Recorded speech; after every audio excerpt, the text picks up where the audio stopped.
ہر بار معجزاتی طور پر جواب دینے کی ضرورت نہیں۔ اس کے لیے پہلا حوالہ یہ ہے کہ میں خداوند تیرا شافی ہوں، جس کا تعلق مارا سے اور اس کے درخت سے ہے جسے پانی میں ڈالا گیا ہے۔ سو عین ممکن ہے کہ خداوند خارے پانی کا علاج کرے اور اسے میٹھا کر دے اس درخت کا استعمال کیے بنا، لیکن کسی چیز کو اسی جگہ پر استعمال کرنے کی اجازت نہیں ہے۔ مثال کے طور پر حزقیہ بیمار تھا اور مرنے کو تھا، اور خداوند نے اس سے کہا اپنے گھر کا انتظام کر لے کیونکہ تو مر جائے گا۔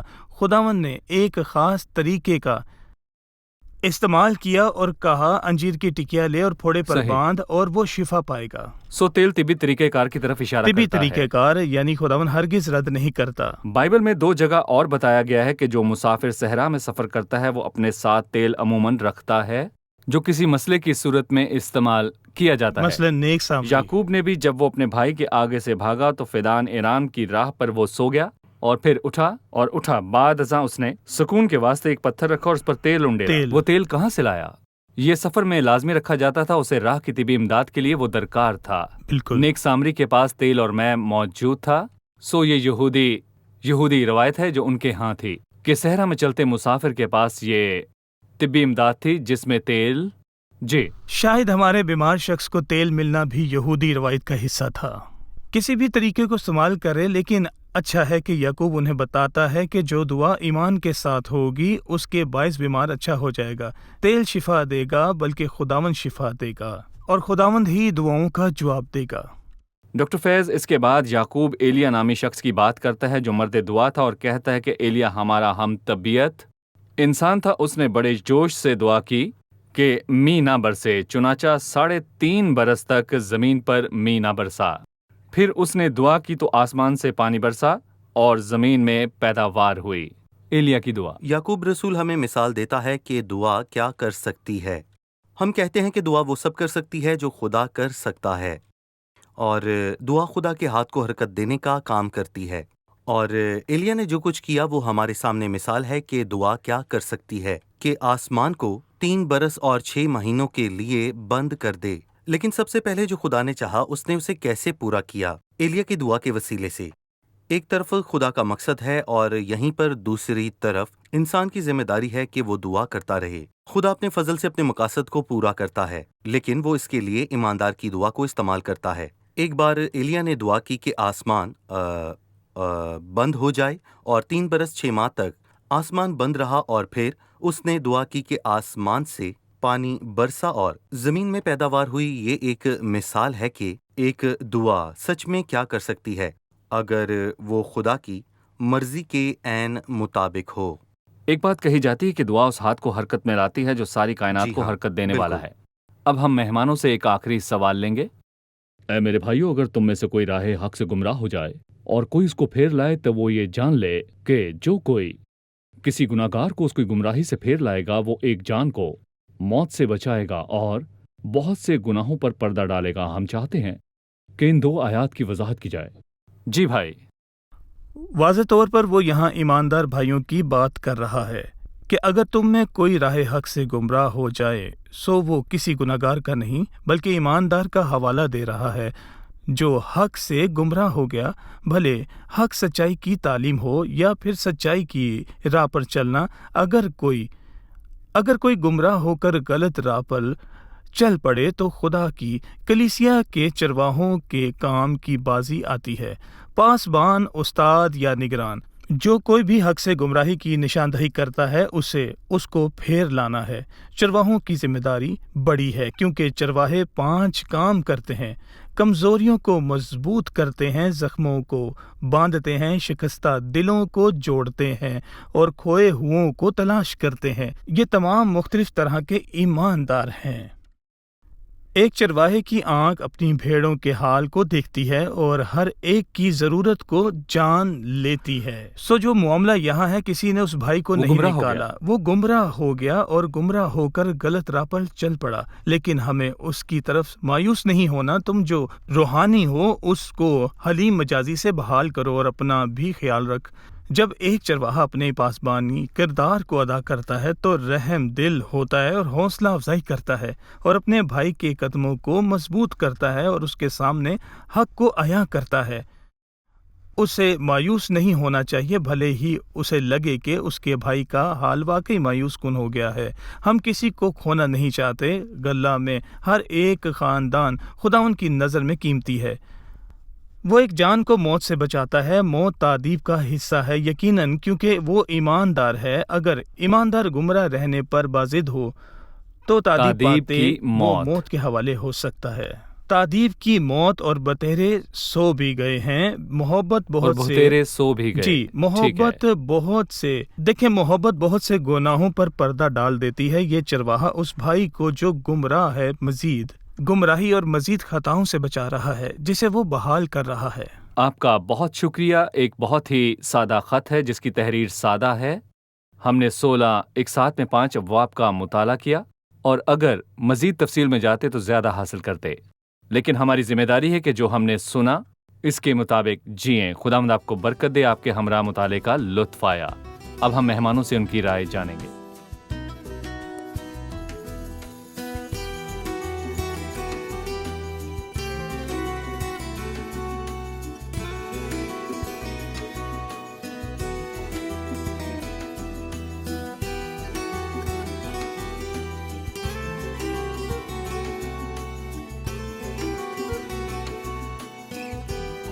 خوش آمدید۔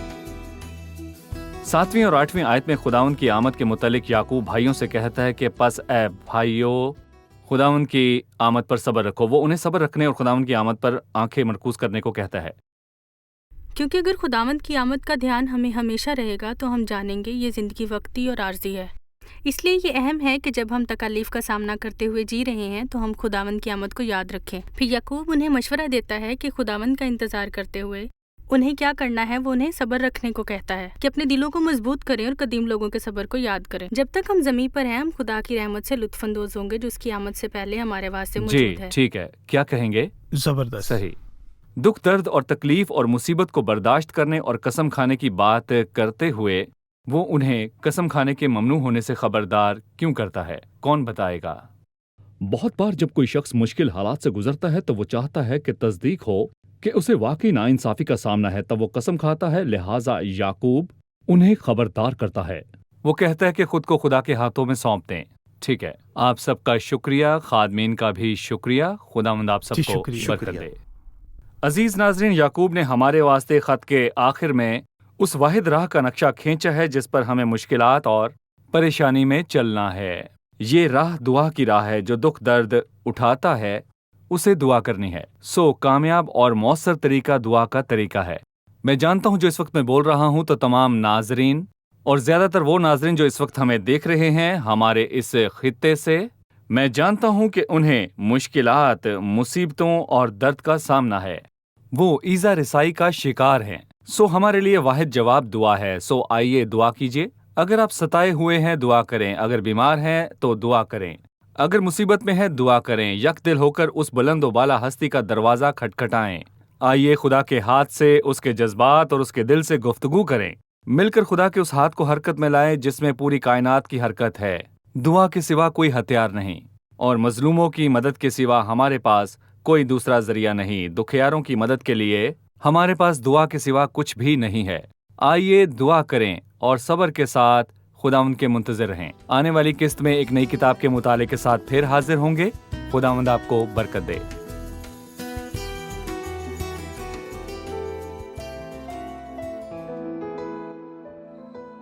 تیرا کلام رہے گا قائم، پہاڑ جب نہ رہے خدایا، تیرے منہ کی ایک بات بھی ٹلے گی نہ چاہے کچھ بھی ہو۔